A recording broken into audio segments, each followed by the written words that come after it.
My birthday. It wasn't of any interest to me now, but I remembered how we did it. With Yoshiko. Ah, that was painful for the ears. My birthday was on the 3rd and Yoshiko's on the 5th of July. And mine are 25 days after Yoshiko's. But whatever. So ever since then we celebrated together, invited our friends, and it was always the biggest birthday party.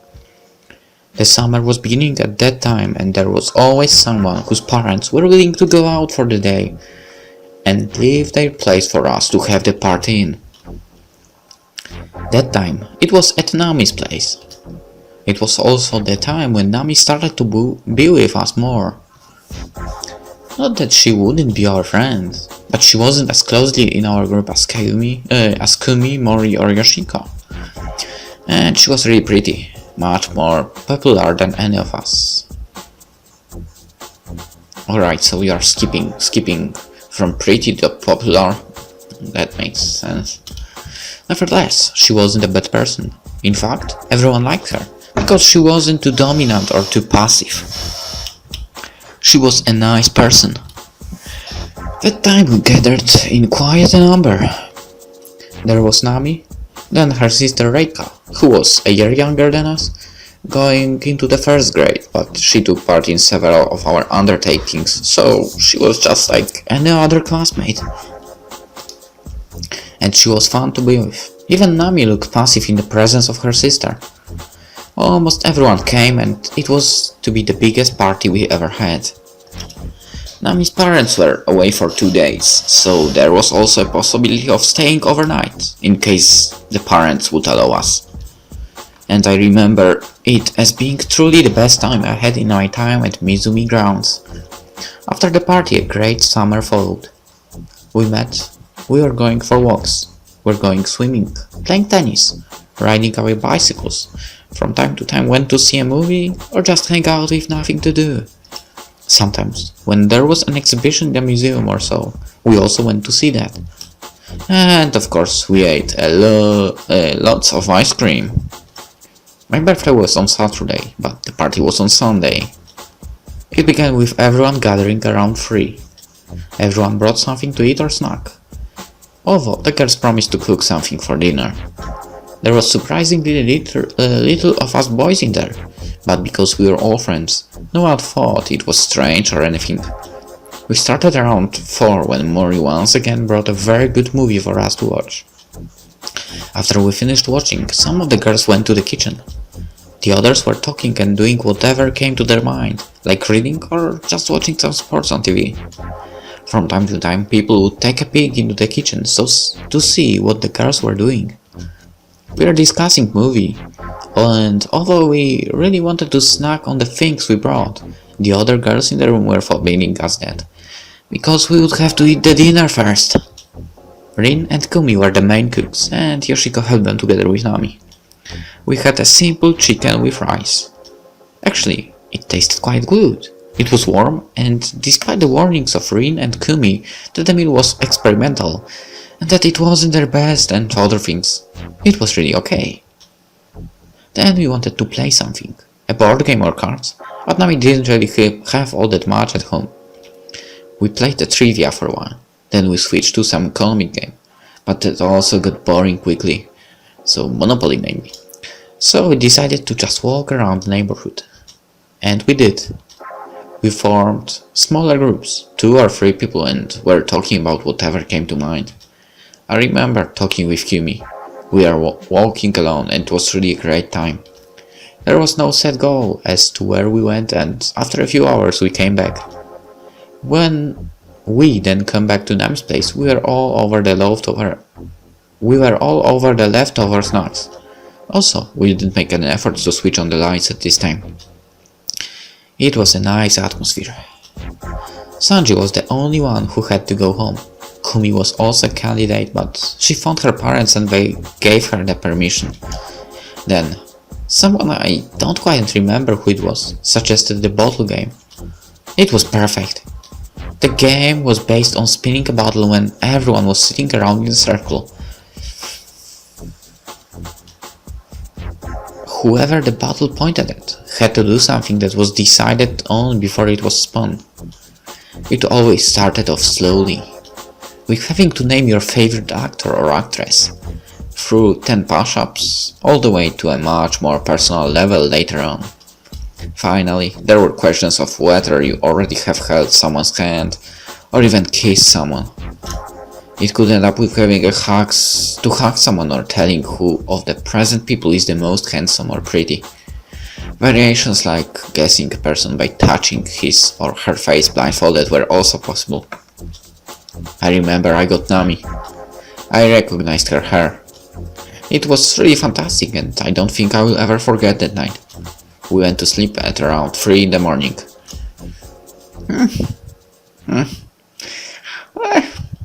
My usual time, Maku, actually, to go to sleep. Later me and Mori we thought of how great it would be to have that colored circles game. There was a mat you put on the floor, which had colored circles on it. Then you spun a wheel, and whichever color it stopped on your head to reach somehow without leaving your previous circles. Played in pairs, you were sure to touch the other person. That would have been a great thing. But the bottle game was also great. We agreed on that. I had no means of avoiding this party now.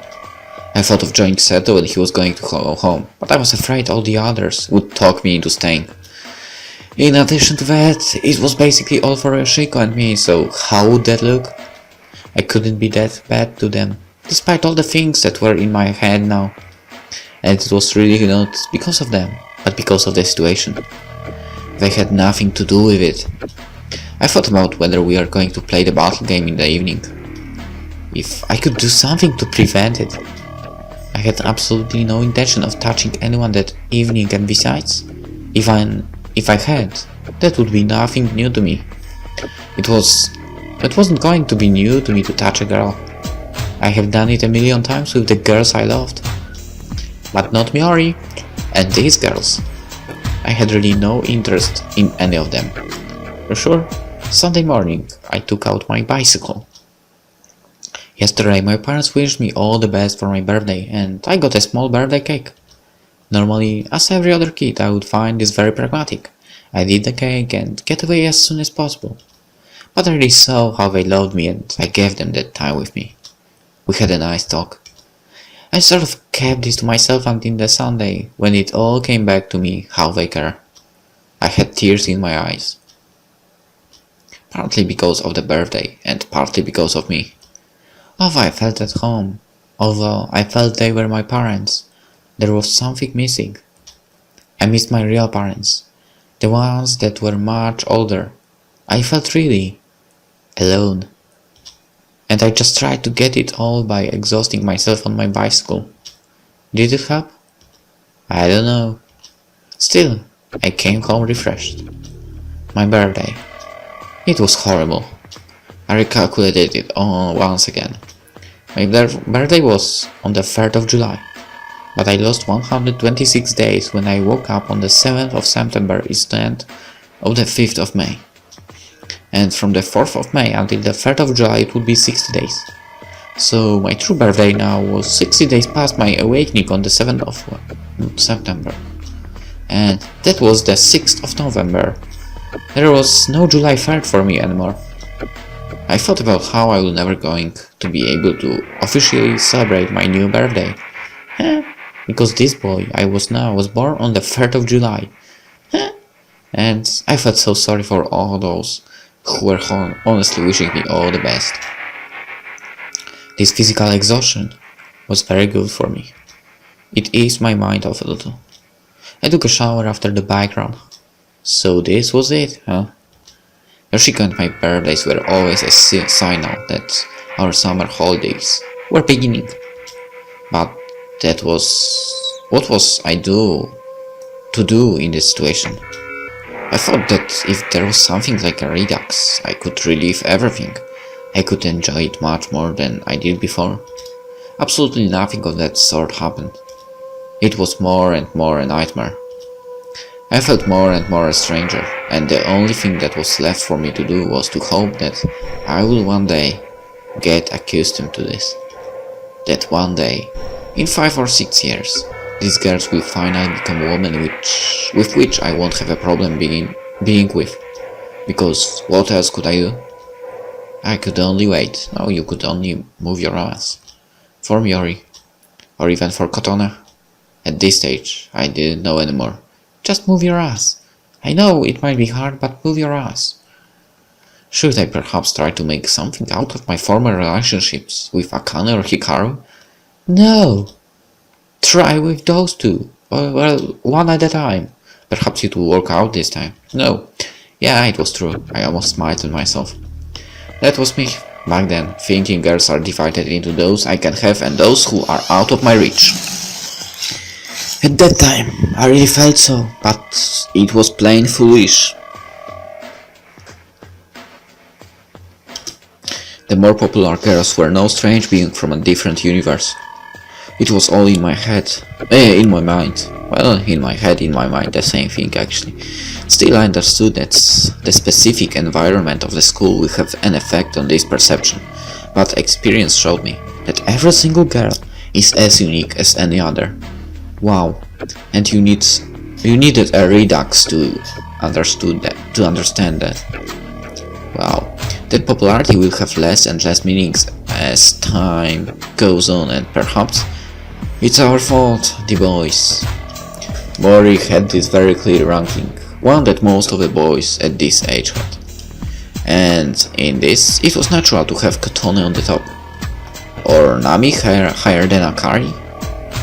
And then my very low self-confidence at that time didn't break that ranking either. I was somewhere in the lower middle, so I could take my chances only with girls that were at my level. Mori aimed for Kotone, and the low said he has to fail. There is no such a thing as the low in love.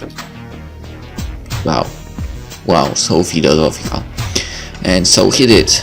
I thought of how unfair all of this was. If I could, I would probably tell every one of our girls how beautiful they are.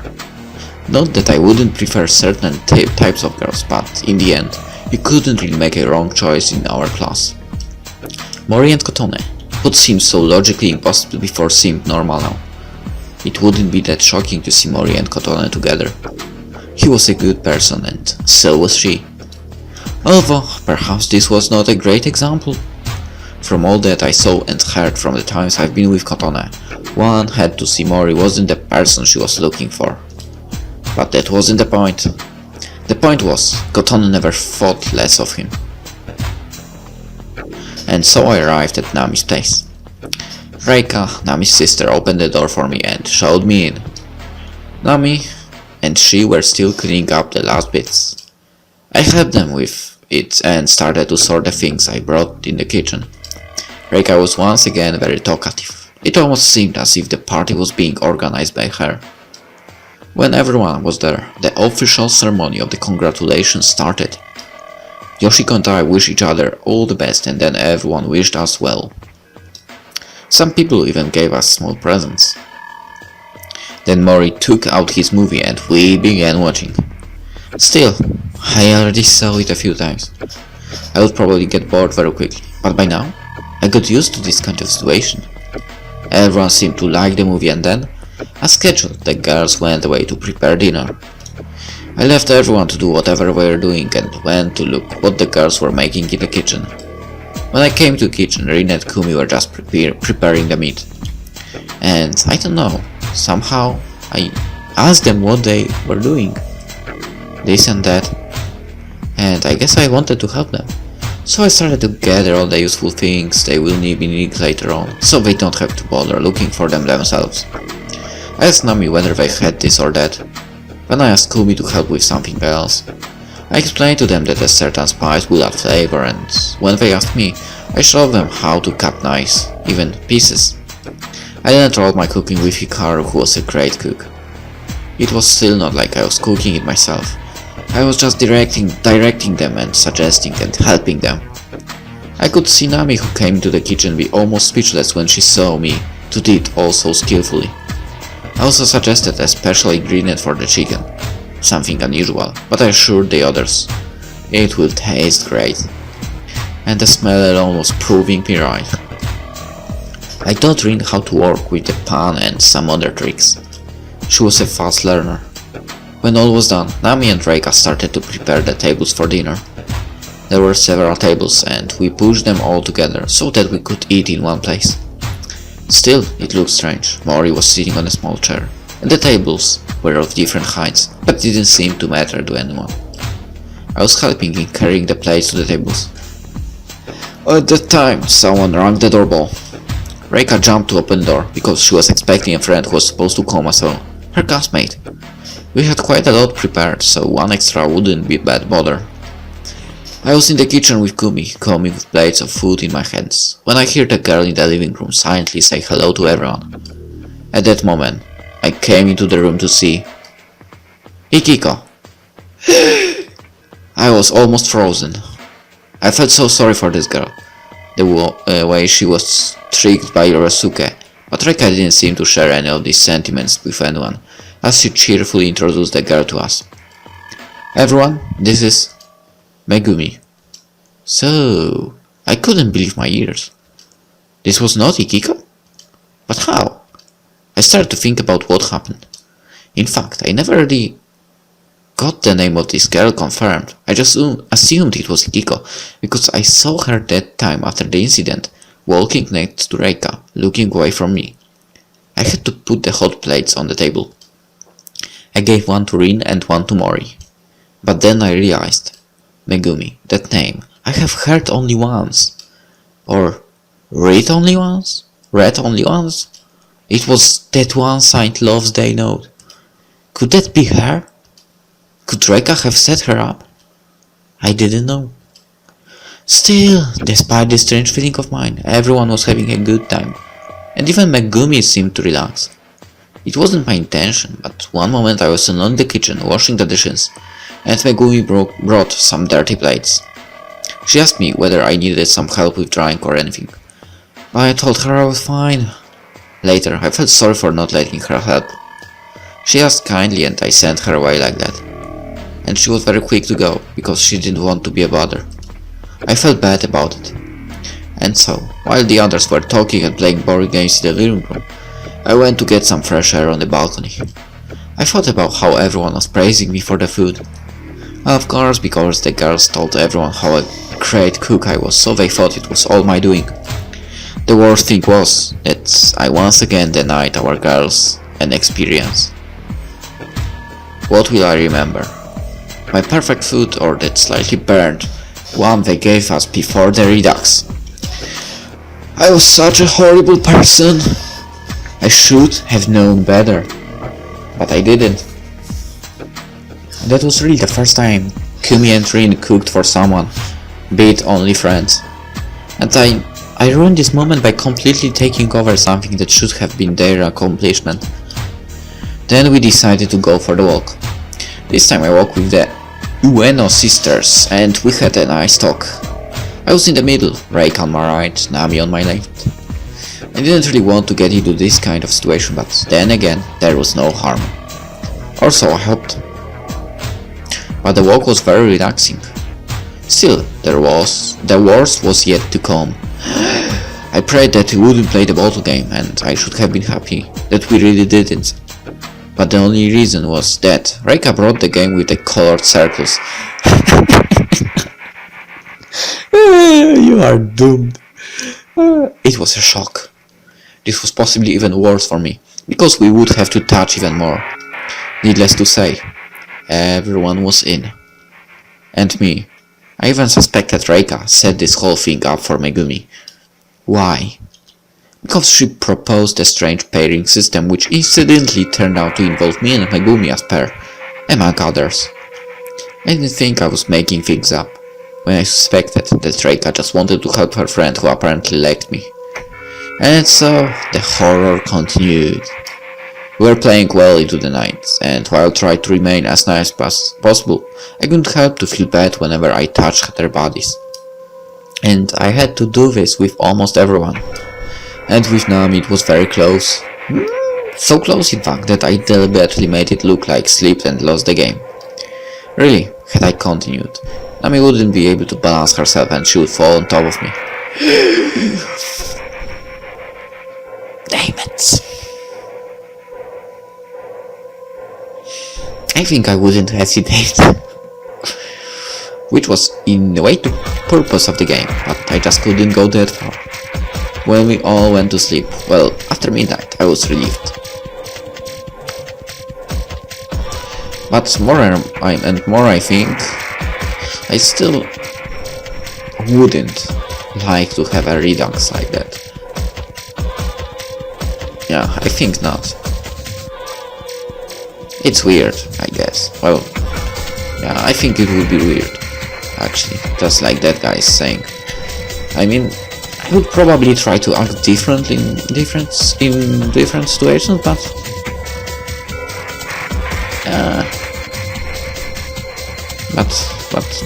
doing a Redux would be weird for sure.